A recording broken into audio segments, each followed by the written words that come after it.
Olá, veja agora o que virou notícia no dia de hoje. Política e economia. Ministro da Cidadania diz que governo quer fortalecer o Bolsa Família. Caso Lula. Defesa pede ao STF a manutenção de decisão de Fachin que anulou condenações do ex-presidente. Manobra política. Governo tenta garantir foro para Pazuello e Queiroga já enfrenta críticas. Tecnologia. Brasil se qualifica para o mercado da ciência espacial. Confira ainda nessa edição. Dado preocupante, mais de 5 milhões de brasileiros não têm água potável nas 100 maiores cidades do país. E hoje tem o quadro Política em Foco. Você vai rever a entrevista do comentarista Eudes Ricardo, lá da nossa parceira da Connect TV, com a deputada estadual Janaína Pascoal, do PSL aqui de São Paulo. Essas e outras notícias que foram destaque no dia de hoje, você confere a seguir. Hoje é quarta-feira, 24 de março de 2021, outono brasileiro.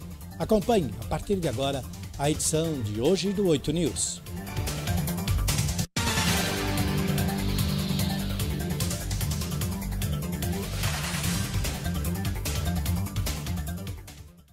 Bem-vindos à edição de hoje do 8 News aqui na TV 8. Terminando mais uma jornada de trabalho e, claro, sempre com tempo para ficar muito bem informado. Obrigado pelo prestígio da sua audiência nessa cobertura especial com destaque às notícias sobre a Covid-19. E muito obrigado também por acompanhar o nosso editorial com os principais fatos que viraram notícias no Brasil e no mundo, conectando a todos aí com muitos esclarecimentos. Agradecemos também aos nossos parceiros que transmitem o nosso editorial. A TV 8 lá de Porto Velho, em Rondônia, e também a Connect TV Brasil e Connect TV Portugal. Abrimos o editorial de hoje falando sobre política e economia. E a notícia vem de Brasília. A nova fase do auxílio emergencial começa a ser paga agora em abril. Mais de 45 milhões de brasileiros devem receber 4 parcelas desse auxílio. Os valores vão variar entre R$ 150 e R$ 375 reais por mês. Em entrevista ao programa de rádio A Voz do Brasil, o ministro da Cidadania, João Roma, deu mais detalhes sobre a retomada do auxílio emergencial e falou que nesta semana deve ser anunciado aí um cronograma de pagamentos. O ministro também adiantou que o governo federal pretende aperfeiçoar aí e fortalecer o programa Bolsa Família. Confira os detalhes sobre este assunto e sobre essa entrevista que o ministro concedeu agora em nossa primeira reportagem na tela do 8 News. Roda! Logo na sequência, do pagamento do auxílio emergencial, nós estamos trabalhando para fazer uma ampliação e fortalecimento do programa Bolsa Família e esperamos implantar esses aperfeiçoamentos já no mês de agosto, logo após a finalização do pagamento do auxílio emergencial. Portanto, os beneficiários do Bolsa Família encontrarão, Deus permita, um novo Bolsa Família mais fortalecido para que possa dar mais assistência à família dos vulneráveis no Brasil. A defesa do ex-presidente Luiz Inácio Lula da Silva defendeu na segunda-feira, dia 22, a rejeição do recurso apresentado pela Procuradoria-Geral da República contra a decisão do ministro Edson Fachin do Supremo Tribunal Federal, que anulou as condenações do petista na Lava Jato do Paraná.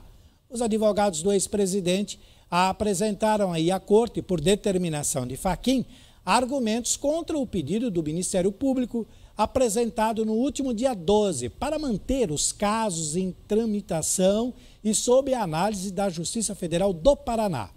No documento, os advogados afirmam que há questões processuais aí que impedem que o recurso seja admitido. Entre elas, a que a PGR não tem legitimidade para apresentar o pedido. No mérito, a defesa reafirma o argumento de que não cabe à Justiça Federal do Paraná analisar os processos aí contra o ex-presidente e que este tema aí vem sendo questionado desde 2016. É uma briga que não acaba mais. Foi sob esse argumento que Fachin anulou as condenações do ex-presidente. Agora, o próximo passo é o tema ser analisado em plenário. O ministro Edson Fachin já liberou aí o tema para julgamento, que ainda não tem data para ocorrer. Promotores de Tóquio indiciaram aí nesta semana 2 americanos acusados de ajudar Carlos Ghosn. Ele é o ex-CEO da Renault-Nissan, na fuga espetacular do Japão para o Líbano em 2019. Você sabe que ele é brasileiro, né? Por isso que está dando tanta notícia aqui no Brasil. Portanto, nós vamos direto ao Japão agora, com som e imagens para que você entenda como foi esse indiciamento. Acompanhe. Michael Taylor, ex-membro das Forças Especiais dos Estados Unidos e que trabalhava para o setor de segurança privada, e o filho Peter foram indiciados por promotores de Tóquio. Eles são acusados pela justiça japonesa de ajudar Carlos Ghosn, ex-CEO da Renault-Nissan, na fuga espetacular para o Líbano em 2019. Os dois foram extraditados dos Estados Unidos no início de março, depois que esgotaram todas as possibilidades de recursos. Eles foram levados para o centro de detenção de Kosuji, onde Ghosn permaneceu detido entre novembro de 2018 e abril de 2019. Os suspeitos foram detidos em maio de 2020 pela justiça americana, com base em uma ordem de prisão japonesa. Em 31 de dezembro de 2019, os japoneses foram pegos de surpresa ao descobrir que seu réu mais famoso, Carlos Ghosn, de origem brasileira, conseguira fugir para o Líbano. 2 dias antes, quando estava em liberdade sob fiança para aguardar o julgamento por uma suposta fraude financeira na Nissan, ele deixou Tóquio de maneira discreta e seguiu até Osaka em um trem com os 2 cúmplices. As autoridades suspeitam que ele superou os controles do aeroporto internacional de Kansai, escondido em uma grande caixa de equipamentos de áudio a bordo de um avião privado. O duplo comando no Ministério da Saúde, com Eduardo Pazuello, que ainda não foi exonerado, e Marcelo Queiroga, indicado há uma semana, mas que ainda precisa tomar posse, tem gerado aí críticas dentre governadores, ministros e do Supremo Tribunal e também secretários de saúde de todos os estados. O motivo da situação inusitada é o próximo cargo de Pazuello.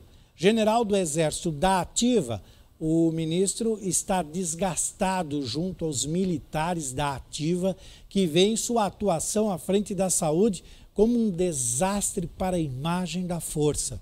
Além disso, ele é alvo de inquérito no STF, que apura sua responsabilidade na condução da pandemia. Se perder o foro privilegiado, fora do Ministério, o inquérito deve descer para a primeira instância. Diante desses cenários, o Planalto discute aí uma saída que garanta a manutenção do foro privilegiado a Pazuello. Entre as ideias cogitadas, está aí em levar a Secretaria de Assuntos Estratégicos ao status de ministério. Ocorre que quem ocupa a vaga hoje é o Almirante Rocha, que resiste à ideia apoiada por militares do governo. Outra ideia em discussão é a criação do Ministério Extraordinário da Amazônia, o que esvaziaria também poderes do vice-presidente Hamilton Mourão, com quem o presidente Jair Bolsonaro tem uma péssima relação. Mourão hoje comanda o Conselho Nacional da Amazônia. O impasse ainda não tem solução. Enquanto isso, o novo ministro da Saúde, Marcelo Queiroga, já enfrenta críticas sobre suas primeiras iniciativas, inclusive dentro do governo. Segundo a avaliação colhida pelo blog da Andréa Sadi, do portal de notícias G1, por um auxiliar muito próximo do presidente, o ministro tem falado muito e mostrado muito pouco. Mudando de assunto, vamos falar agora sobre tecnologia. Por ter um custo mais baixo, o nanosatélite vem sendo utilizado aí por universidades e empresas de tecnologia para recebimento de dados espaciais. O novo mercado está em ritmo crescente em vários países e o Brasil é um deles. Vamos então agora até o Distrito Federal acompanhar detalhes sobre esse assunto. Um som e imagens para a tela do 8 News. Em 2014, é lançado o primeiro nanosatélite universitário brasileiro do programa NanoSat-CBR. programa é uma parceria da Agência Espacial Brasileira, Instituto Nacional de Pesquisas Espaciais, INPE, e Universidade de Santa Maria, no Rio Grande do Sul, e tem o objetivo de capacitar professores universitários, pesquisadores e alunos na área da ciência espacial. Com o novo lançamento, o Brasil se qualifica nas pesquisas relacionadas ao geoespaço, geofísica espacial e no campo das engenharias e tecnologias espaciais. Nós estamos seguindo uma tendência mundial. Já há alguns anos que isso vem se mostrando como de um crescimento exponencial por conta dessa grande versatilidade que eles têm, desde pegando o aspecto acadêmico, aspecto científico e outras aplicações. O NanoSat-C BR-1, lançado há 6 anos, estuda o campo magnético da Terra e a radiação do Sol e ajuda a prever falhas que afetam as comunicações, como sinais de GPS e distribuição de energia. Em 2018, o Brasil enviou ao espaço outro nanosatélite com fins educacionais, o ItaSat. Desta vez foi produzido pelo Centro Espacial do Instituto Tecnológico de Aeronáutica, o ITA. Nessa tendência que a gente vai, eu acredito que nos próximos anos nós teremos muito mais nanosatélites sendo lançados, produzidos e lançados no Brasil. Apesar das recomendações de higiene feitas aí pelos órgãos de saúde desde o início da pandemia, um relatório divulgado na segunda-feira, dia 22, pelo Instituto Trata Brasil, aponta aí que 21,7 milhões de brasileiros, olha só, não têm acesso à coleta de esgoto nas 100 maiores cidades do país e 5,5 milhões à água potável. De acordo com o ranking do saneamento, o Brasil não trata metade do esgoto que gera e, com isso, joga na natureza o equivalente a 5,3 mil piscinas olímpicas de detritos aí, sem tratamento diariamente. Entre os 100 maiores municípios do país, os indicadores foram melhores do que a média nacional, mas continuam longe do ideal. Essas cidades investiram juntas 50% de tudo que o país aportou em infraestrutura de água e esgoto. Entre 2012 e 2019, a população com acesso à rede de água no país registrou leve aumento de 82,7% para 83,7%, assim como nas 100 maiores cidades, de 93,45% com acesso para 93,51%. Em relação à população com rede de esgoto, o percentual foi de 48,3% para 54,1% no período. Nos 100 maiores municípios, a variação foi de 69,39% em 2012 para 74,47% em 2019. Na tentativa de agilizar o processo de vacinação contra a Covid-19, o governo do estado de São Paulo antecipou o calendário, incluindo agora as faixas de 69 e 71 anos. O anúncio foi feito pelo vice-governador, o senhor Rodrigo Garcia, durante uma coletiva de imprensa no Palácio dos Bandeirantes. Então nós vamos até o Morumbi, onde é a sede do Palácio do Governo do Estado de São Paulo, para a tela do 8 News, para que você acompanhe então o que disse o nosso vice-governador. Acompanhe. É que o governo de São Paulo antecipa a vacinação no estado e inclui idosos de 69 anos no nosso calendário. Então, o governo de São Paulo decidiu antecipar a vacinação de idosos entre 69 anos e 71 anos para o dia 27 de março. Inicialmente, a previsão era de vacinar somente idosos acima de 70 anos, portanto, antecipamos um ano para 69, só a partir do dia 29. Então, nós antecipamos a data, que passa a ser agora dia 27 de março, e também conseguimos incluir os idosos de 69 anos, né? Com essa medida, nós vamos ampliar a vacinação em São Paulo para quase 1 milhão de pessoas. A ex-presidente da República, Dilma Rousseff, do PT, recebeu a primeira dose da vacina contra a Covid-19 na última segunda-feira, dia 22, em Porto Alegre. Dilma tem 73 anos e, na segunda-feira, dia 22, a população dessa faixa etária começou a ser vacinada na capital gaúcha. Além de Dilma, os ex-presidentes José Sarney, o Fernando Henrique Cardoso, o próprio Luiz Inácio Lula da Silva e o Michel Temer já receberam as primeiras doses da vacina. Claro, que todos pelo calendário da idade. Muito bem, nós vamos fazer o seguinte, nós vamos para um rápido intervalo e a seguir você continua acompanhando aí os principais fatos que movimentaram o dia de hoje. O 8 News volta em instantes com mais uma rodada de notícias e tem a previsão do tempo. Então não sai daí, fica com a gente, que a gente só está te esperando, é o tempo de um café. Eu já volto, fica comigo.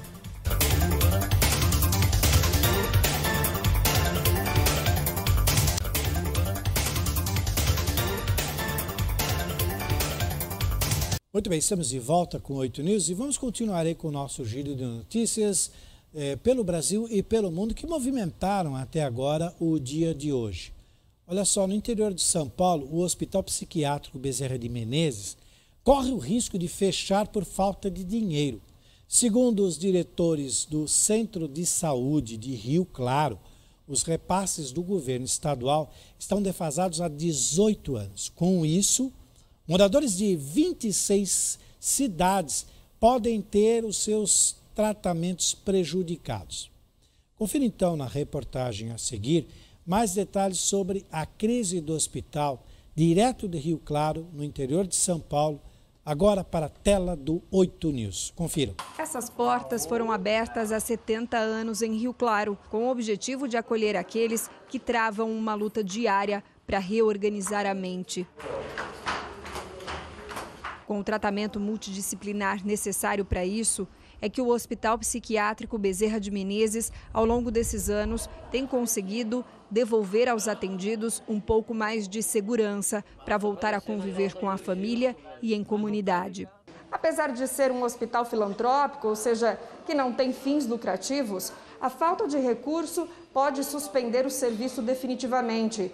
Isso porque hoje as contas não fecham e a diretoria afirma que não tem como fazer projeções sobre atendimentos futuros. O governo do estado de São Paulo tem parte na responsabilidade financeira do tratamento. Para cada um deles, o SUS destina uma verba no valor de R$ 70. Mas, segundo o administrativo do hospital, esse é um valor que não corresponde com a realidade. Nós precisamos que as verbas sejam corrigidas, porque as nossas diárias não têm correções desde 2003. Nós atendemos aqui hoje 26 municípios, né? No entanto, vem para cá paciente de toda a região, mas nós não temos ajuda de outras cidades. Na tentativa de equilibrar as contas, o hospital ativou uma parte do prédio, aumentou o número de leitos e passou a atender os convênios de saúde. No entanto, por causa da pandemia, os números não subiram o suficiente. Dos R$200 mil arrecadados em 2019, no ano passado, não chegou a R$30 mil. Em nota, a Secretaria de Saúde do Estado de São Paulo afirmou que o repasse ao Hospital Bezerra de Menezes, um valor aí superior a R$2.400.000 por ano, e que até o momento a entidade não apresentou o projeto necessário para receber um repasse de 3 milhões que vão ser destinados à qualificação da atenção psicossocial. Em Tóquio, os ônibus de turismo que fazem um tour pelas famosas cerejeiras voltaram a operar nesta semana. Isso só aconteceu porque o governo suspendeu o estado de emergência que estava em vigor por causa da pandemia. Vamos então até o Japão acompanhar essa reportagem especial para você com som e imagens na tela do 8 News. Roda! O ônibus turístico de 2 andares agora está com capacidade total, mas com todas as medidas de proteção. Os passageiros usam máscara e aferem a temperatura. O tour inclui o passeio por um dos símbolos do Japão, as cerejeiras, que florescem apenas nesta época do ano. Esse morador de Tóquio ficou animado com a oportunidade de sair de casa e ver as flores desabrochando. Por enquanto, serão apenas 10 viagens por dia, muito menos que os 100 tours que a empresa fazia antes da pandemia. A motorista do Watobus está feliz com a volta das atividades. Ela diz que espera que os clientes voltem quando as coisas estiverem mais estáveis. Além de Tóquio, outras 3 cidades japonesas suspenderam o estado de emergência, já que houve melhora na disponibilidade de leitos hospitalares. Mas nem todas as medidas restritivas foram retiradas. Os restaurantes, por exemplo, têm que fechar às 9 da noite. Continuando com o editorial, agora é hora da previsão do tempo aqui na edição de hoje do 8 News. Na região sudeste do país, o predomínio é de tempo seco e quente na maioria das áreas da região. Só há condições para pouca chuva e de forma isolada no sul e no norte de São Paulo. Agora, com dados fornecidos pelo Clima Tempo, vamos ver como será a quinta-feira em São Paulo e algumas regiões metropolitanas. Começando pela capital, que terá uma quinta-feira de sol o dia inteiro. As nuvens podem até aparecer, mas não há previsão de chuva. A mínima será de 18 e a máxima de 31 graus. De São Paulo, nós vamos aí para outra região metropolitana, no caso, Mogi das Cruzes, que começa com 17 graus na quinta-feira e terá a temperatura máxima cravada em 30 graus. Não há previsão de chuva e há predomínio do sol com formação de nuvens no período da tarde. Umidade relativa do ar em Mogi das Cruzes, muito boa, 99%. De Mogi, vamos aí para Barueri, região oeste de São Paulo. Mínima de 19 e máxima de 32 na quinta-feira. Sol predominante com formação de nuvens no período da tarde, sem previsão de chuva. De Barueri, vamos então agora para Guarulhos. Mínima de 17, máxima de 32 graus. E nós teremos aí também um dia de muito sol com formação de nuvens. De Guarulhos, vamos então para outra região, ABC, Santo André. Mínima de 18, máxima de 29, marcam a temperatura na quinta-feira.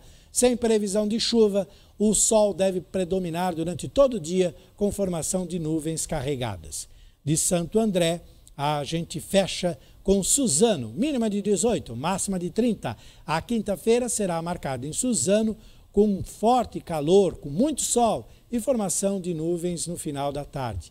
A umidade relativa do ar em Suzano fica em torno de 85%. Tá aí então, essa foi a previsão do tempo para quinta-feira em algumas regiões metropolitanas de São Paulo, incluindo aqui a nossa capital. Muito bem, gente, com todas essas notícias, nós fechamos assim mais um bloco do 8 News. Nós vamos para um rápido intervalo e na volta você confere o quadro Política em Foco. O comentarista político Eudes Ricardo, da nossa parceira Connect TV, entrevistou a deputada estadual Janaína Pascoal, do PSL, aqui de São Paulo. E você vai rever a seguir essa entrevista. Nós voltaremos em instantes, então, com mais uma parte do 8 News. Não sai daí, fica com a gente, estou te esperando.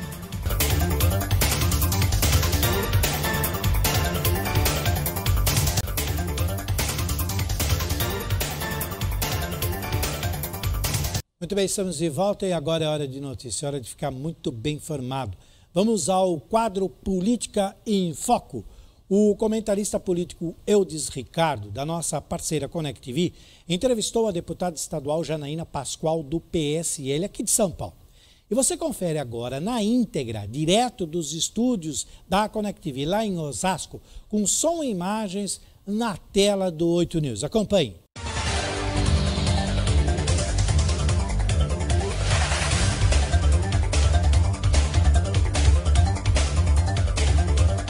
Boa noite ao nosso querido Gil Latoreira, a todos os telespectadores da TV8 e da Connect TV.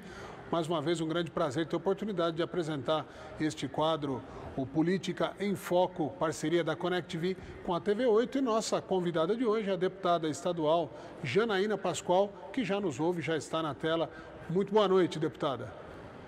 Boa noite, eu agradeço imensamente o convite. E desejo saúde a todos os espectadores que nos acompanham, porque é o que mais a gente precisa, não é?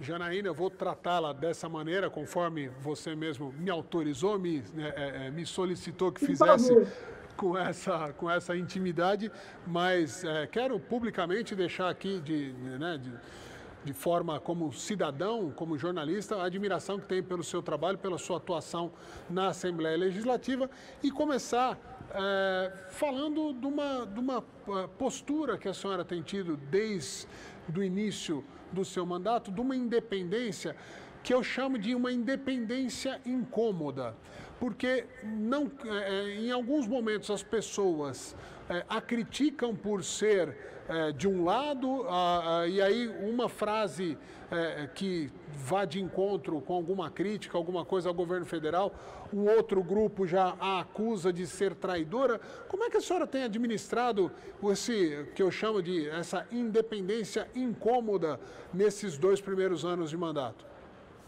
Então, na verdade, eu estou deputada, né? E na condição de deputada, eu atuo como sempre agi na vida, seja como advogada, seja como professora de direito, que é buscar o que é justo, né? Estar sempre reavaliando essa minha própria concepção do que é certo, do que está errado, ouvir todos os lados e apoiar o que eu entendo que é melhor para o maior número de pessoas, criticar, na medida do possível, de forma construtiva, né, e não agressiva, o que eu entendo que é ruim, e isso tem preço, né? Isso tem ônus, porque fatalmente eu desagrado. É muito raro alguém dizer, nossa, eu acho ótimo, concordo. Né? Geralmente as pessoas querem que a gente se alinhe ao presidente ou querem que a gente se alinhe ao governo ou querem que a gente critique tudo que a esquerda defende. Né? E essa busca pelo justo foi uma constante na minha vida. Eu lembro uma vez que os alunos do 11, né? Eu sou professora de Direito na USP, estou licenciada agora por causa do mandato, e eles tinham que fazer uma matéria sobre um projeto de lei que endurecia muito todo o tratamento criminal das drogas, uso, venda, tudo. E eles já tinham entrevistado os outros professores, que eram todos contrários ao projeto, e como eu sou contra a legalização de venda de drogas, eles queriam me ouvir certos de que eu iria defender o projeto.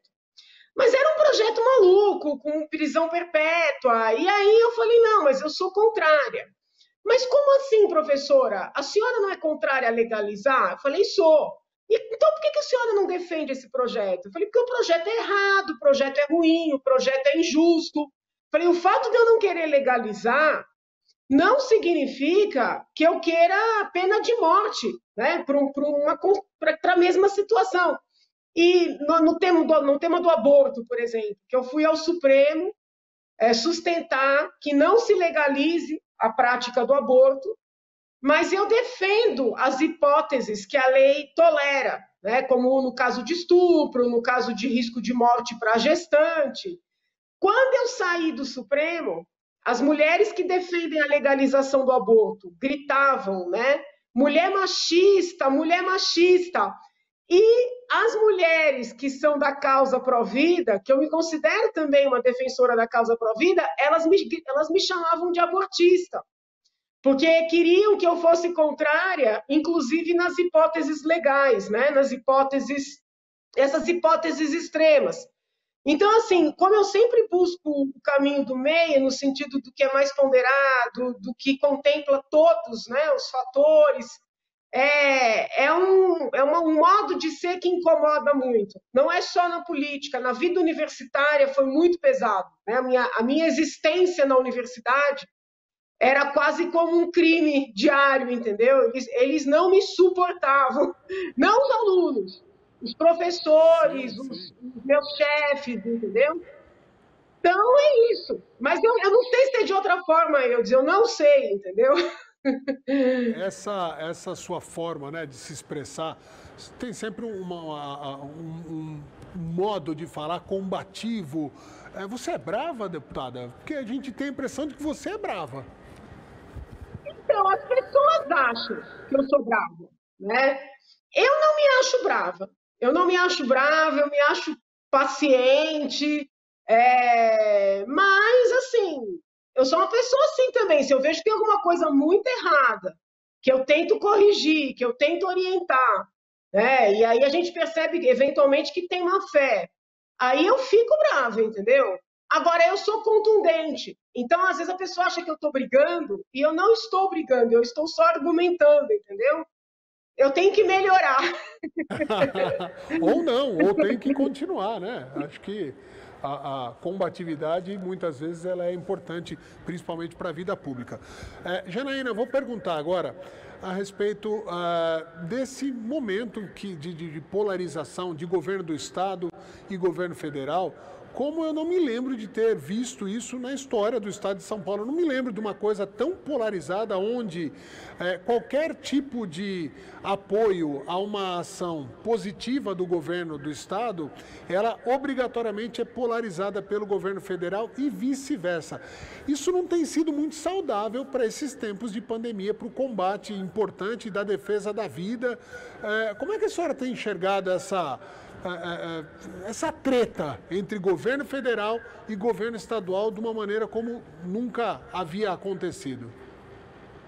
É muito triste, porque, para mim, os dois perderam a mão, entendeu? Os dois, infelizmente, acertando ou errando, caíram no ridículo. Tanto o presidente, que começou, inclusive, a prejudicar São Paulo, né, por ter medo do governador como adversário, por só pensar em 22, né, traindo o que ele prometeu para todos nós na campanha. Não sei se é o caso, mas eu votei nele. Ele falou olhando no meu olho, não foi pela televisão, foi pessoalmente.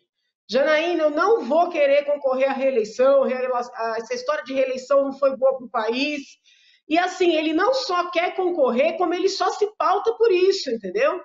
Então, ele infelizmente, perdeu a mão nessa briga com o governador, e o governador, né, começou certo, vamos dizer assim, começou com uma postura mais positiva, de enfrentamento de uma crise que é real, mas perdeu a mão, entendeu? Não precisava ter uma coletiva todo santo dia, na hora do almoço, não precisava usar esse horário, né, nobre, porque ele passa em todos os canais praticamente, e a gente sabe o tanto que ele gasta de dinheiro com publicidade, né?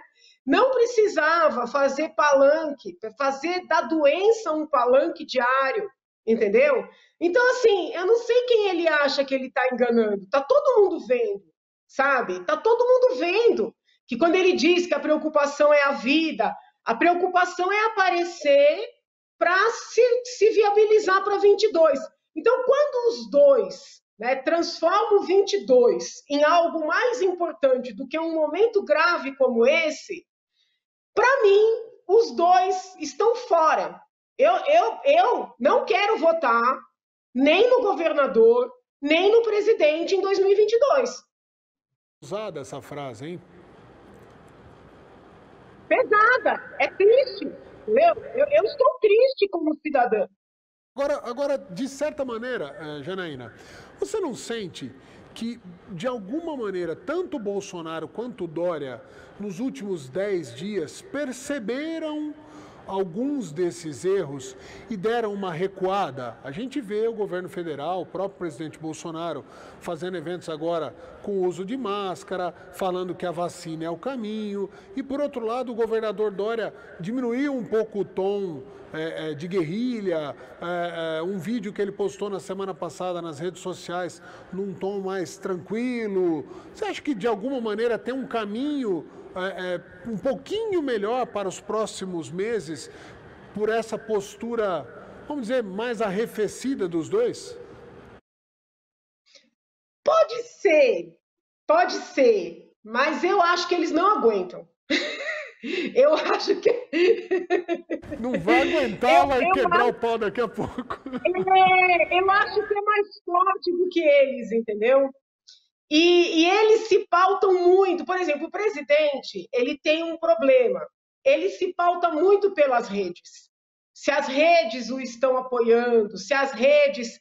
E o eleitor, vamos dizer assim, raiz do Bolsonaro, é um eleitor que gosta de briga, né? Que gosta de confusão, que gosta que ele faça aquelas bolsonarices, entendeu?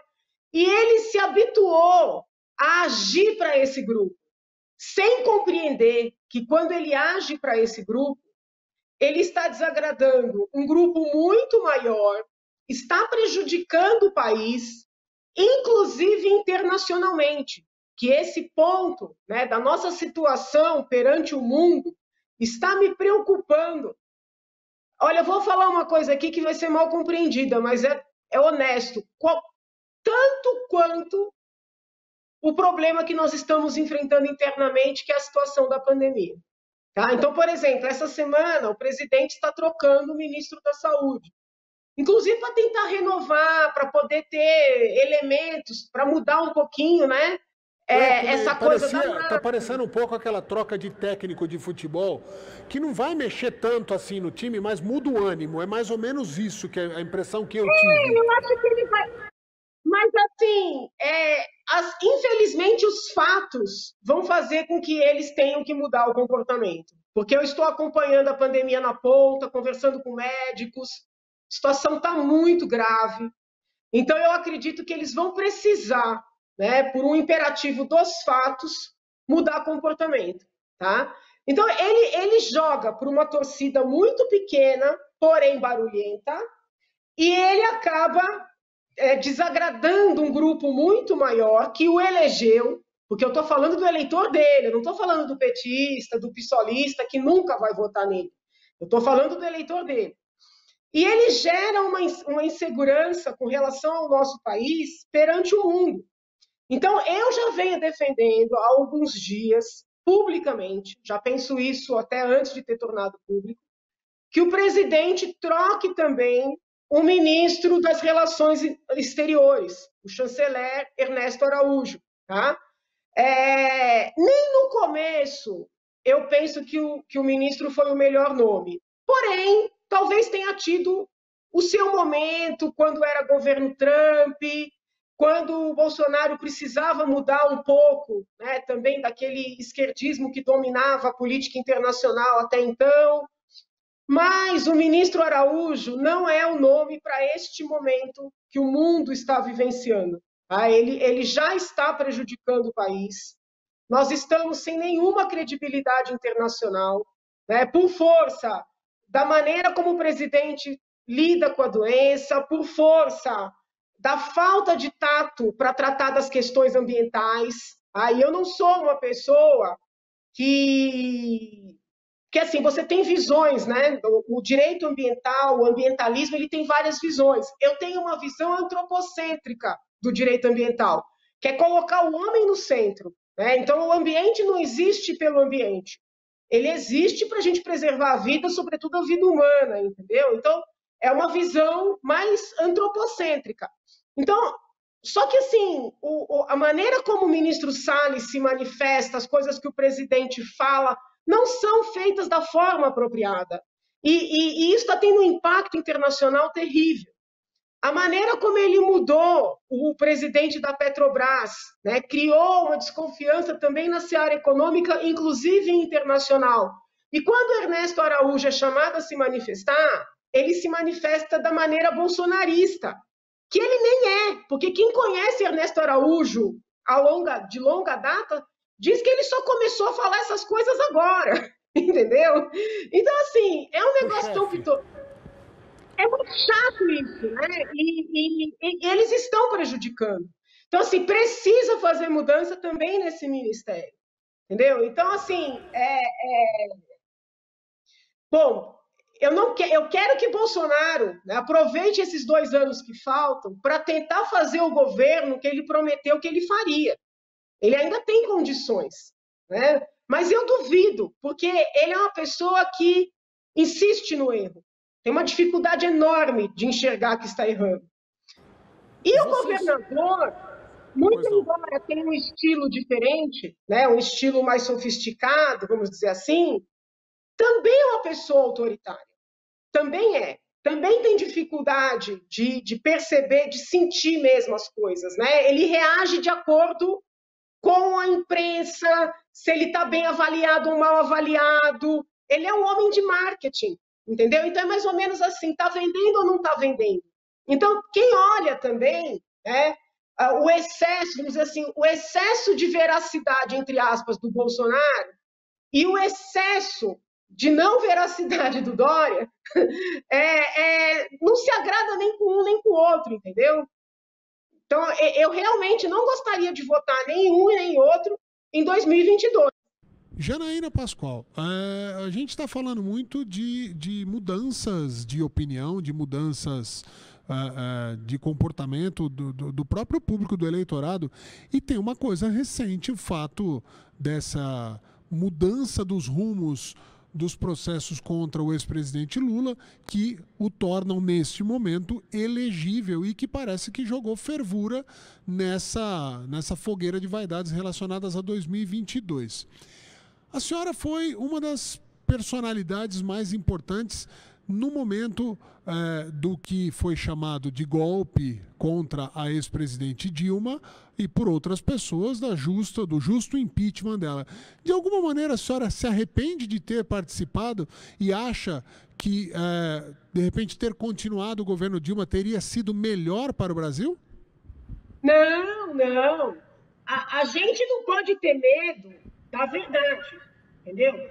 Aqueles crimes todos foram cometidos, tem muito mais coisa, né, que sequer veio à tona, mas foram bilhões que foram desviados, a gente conseguiu demonstrar isso, por meio do BNDES, por meio da Petrobras, por meio de empréstimos para Angola, para Cuba, para as empresas escolhidas a dedo. Então, eu não tenho nenhum arrependimento, teria feito tudo de novo. Acho que foi muito importante para o Brasil afastar aquele grupo do poder. Quero aproveitar essa oportunidade para dizer que há décadas PT e PSDB dividem São Paulo. Segunda-feira mesmo teve eleição para a mesa da Assembleia Legislativa do Estado de São Paulo. Tem uma dobradinha entre PT e PSDB, eles dividem os cargos dentro da Assembleia. O governador impôs o seu candidato. Como é que impõe? Impõe dizendo que vai punir os deputados que não votarem no candidato do governo, não vai atender a cidade do deputado, entendeu? Não vai aceitar projetos do deputado. É assim. O Dória fala de Brasília, porque o Bolsonaro dá emenda ou não dá emenda para votar no projeto A ou no projeto B, mas aqui em São Paulo não é diferente, entendeu? É pressão. E não é porque os deputados exigem, ele é que pressiona. Então, ele impôs o candidato dele, e com a força que o governo tem, ele teria condições de fazer o candidato dele sem precisar dos votos do PT. Mas eles vivem numa simbiose, entendeu? Uma simbiose que só quem não sabe... Está me ouvindo, não? Está me ouvindo? Sim, não, estou ouvindo. Pedi só para aumentar um pouquinho meu retorno uma aqui. Simbiose, entendeu?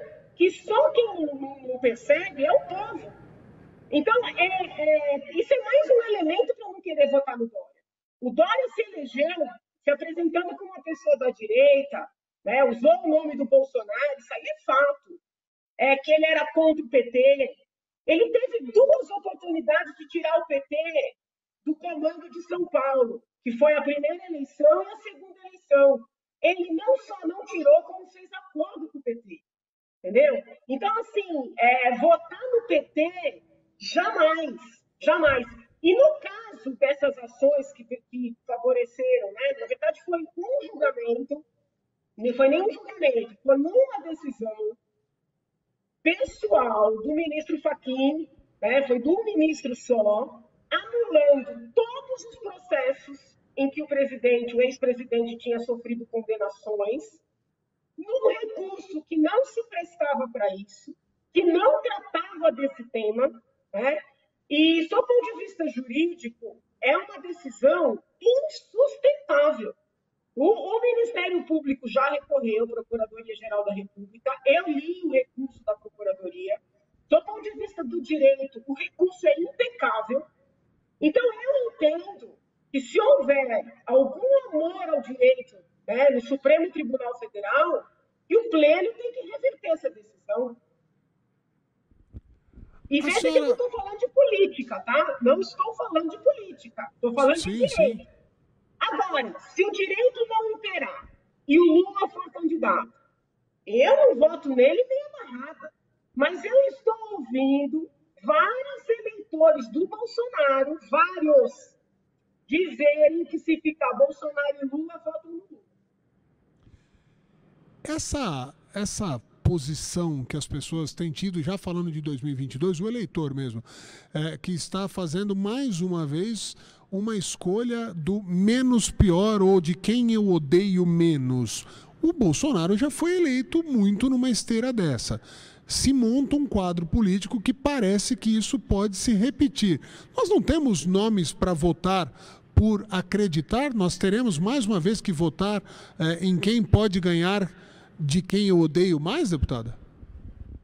Olha, é uma situação difícil. Eu acho que o nosso sistema eleitoral favorece esse estado de coisas, porque muitas vezes os caciques fazem acordos entre eles, os caciques nos partidos, não permitem que as pessoas boas, boas em todos os sentidos, se candidatem aos cargos mais determinantes, compram e vendem tempo de TV, chamam pessoas. É duro, viu? Só quem está dentro. Eu de fora já era contra essa coisa do sistema partidário, entendeu? Do líder do partido dar a legenda ou não dar a legenda. Lembro de pessoas que tentaram se candidatar em outras eleições, me ligando, doutora, na véspera não me deram a legenda, pessoas boas que já tinham se aposentado no mundo do direito, que iam fazer um bom trabalho. Então, assim, existe todo um contexto, todo um arcabouço legislativo para que sejam sempre as mesmas, entendeu? Tá? A eleição de São Paulo agora, 2020, foi um exemplo. Nós tivemos que escolher entre Covas e Boulos.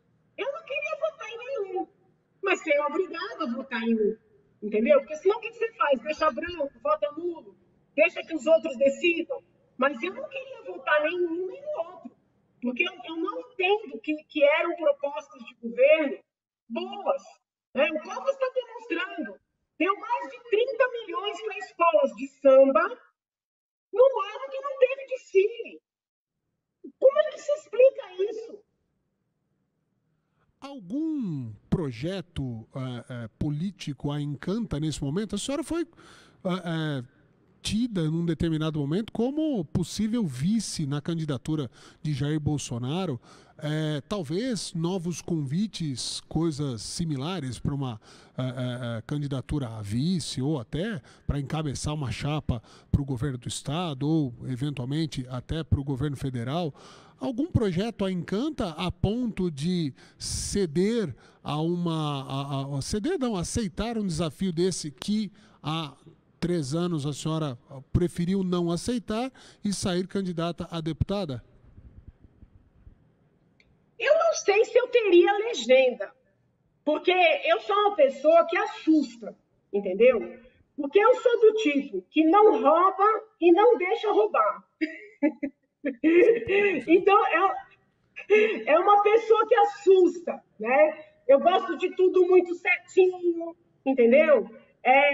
Se você sentar comigo para discutir uma ideia, e mesmo que a gente não concorde em tudo, eu consigo trabalhar com você com tranquilidade. Eu sou muito tolerante nas ideias. Mas se tiver alguma safadeza no meio, aí eu não tolero, entendeu? Algum acordo no sentido que não é republicano, eu não tolero. Então, eu não sei se uma pessoa como eu teria legenda, entendeu? Eu fico com medo de alguém querer colocar meu nome para pôr a mão em fundo eleitoral, desviar. Então, eu não gostaria de usar fundo eleitoral, entende? Então, assim, são tantas coisas erradas que acontecem que a gente fica pondo na balança. Vale a pena a gente se candidatar e correr riscos? Né? Porque é muito difícil saber em quem confiar. O próprio presidente Bolsonaro, né, eu acompanhei muito aquele período antes dele se filiar ao PSL. Ele tinha pavor, né? A expressão que ele utilizava, ele e o Bibiano, era de ser vendido no último minuto. Entendeu? Então, por exemplo, ele se filiou num partido que disse que ele ia ser candidato à presidência. Aí, quando acaba o prazo para ele tentar, ele poder ir para outro, o partido não dá mais a legenda. Ele tinha pavor disso. Por que ele tinha esse pavor? Agora é o que eu entendo. Porque não é incomum um partido menor vender a legenda para um partido maior. Fala, olha, pagar mesmo, entendeu? Fazer acordo mesmo, vantagem, para ele não ter candidato, ou lançar uma pessoa fraca, que sabidamente não ganha, para favorecer um candidato ruim de um partido grande, entendeu? Entendi. Então, não sei, eu estou avaliando tudo isso ainda.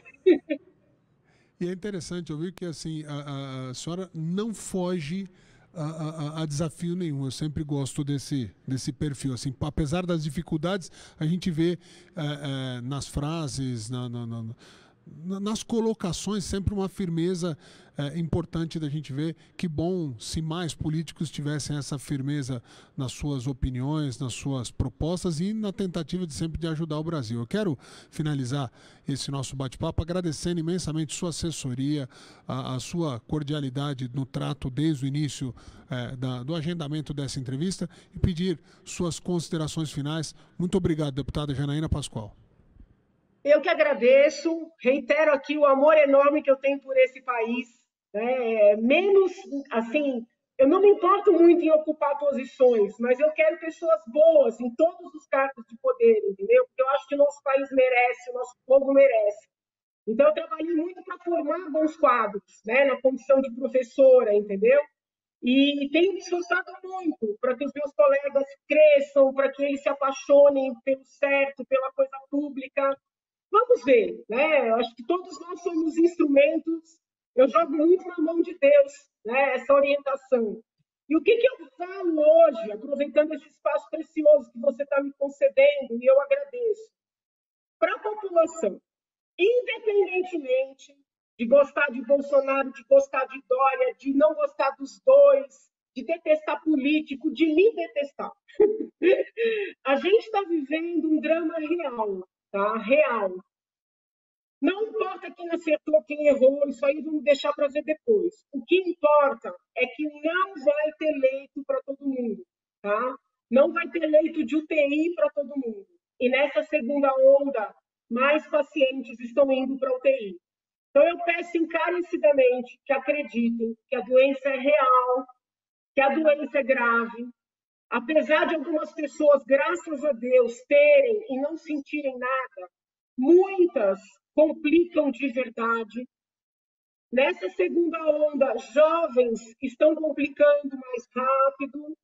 Nós estamos perdendo jovens, né? Eu não estou aqui desmerecendo a vida dos idosos, não é isso, mas quando nós perdemos jovens, nós perdemos futuro, tá? A gente perde os idosos, perde a experiência, perde o conhecimento. Quando perde jovem, perde o futuro. Então, eu peço encarecidamente, não esperem que tenha fiscalização, que tenha blitz, que o governador vá lá, que vá deputado que ele aparecer, fechar a festinha. Eu não gosto de nada disso, sabe? Essas palhaçadas não me agradam. Mas, assim, não esperem, né? Fiquem nas suas casas. Se não puderem, tem que trabalhar, trabalhem. Tem que pegar transporte público, pegue com máscara, leve seu loquinho. Entrou no supermercado, passa álcool na mão, passa no carrinho, entendeu? Quanto menos pessoas doentes, mais estrutura para nós atendermos aquelas que vão agravar, né? Os hospitais de ponta do sistema privado já estão lotados. Tá? Então, assim, para ter uma ideia, nós imaginávamos contar com os leitos dos hospitais privados para fortalecer o sistema de saúde pública. Está acontecendo o contrário. Os hospitais privados já estão precisando dos leitos públicos. Tá? E o SUS vai atender a todos, não importa se ricos ou pobres. Então, a gente precisa se cuidar, orientar os mais jovens, orientar os bolsonaristas da família, né, os radicais, que não é hora de política, é hora de responsabilidade para que a sociedade volte rapidamente a funcionar, para que todos possam produzir e para que nós possamos poupar o maior número de vidas possível. Se o governador está fazendo palanque, se o presidente está, não importa. Tá? Eu estou acompanhando na ponta, falando com o médico que não tem partido, que não está nem aí para a política, que está pondo a vida em risco, médico, enfermeiro, em nome dessas pessoas e daquelas que estão intubadas e das que vão precisar de equipamento e nós não vamos ter, eu peço que acreditem e sejam responsáveis. Tá bom? Saúde para todos, Deus abençoe. Muito obrigada por esse espaço precioso. Muito obrigado, deputada Janaína Pascoal, um prazer. Espero ter a oportunidade de entrevistá-la mais vezes, numa próxima vez que seja de forma presencial. O momento exige esse tipo de distanciamento, esse tipo de cuidado, mas espero ter a oportunidade de, em outras vezes, poder conhecê-la pessoalmente e ter esse bate-papo bacana, com conteúdo forte e importante para que a conscientização da população, conscientização política, conscientização nesse momento de pandemia. Muito obrigado mais uma vez. Obrigada, meu anjo. Conte sempre comigo. Fica com Deus. Muito obrigado, amém. Eu volto para os estúdios com Gil Latoreira.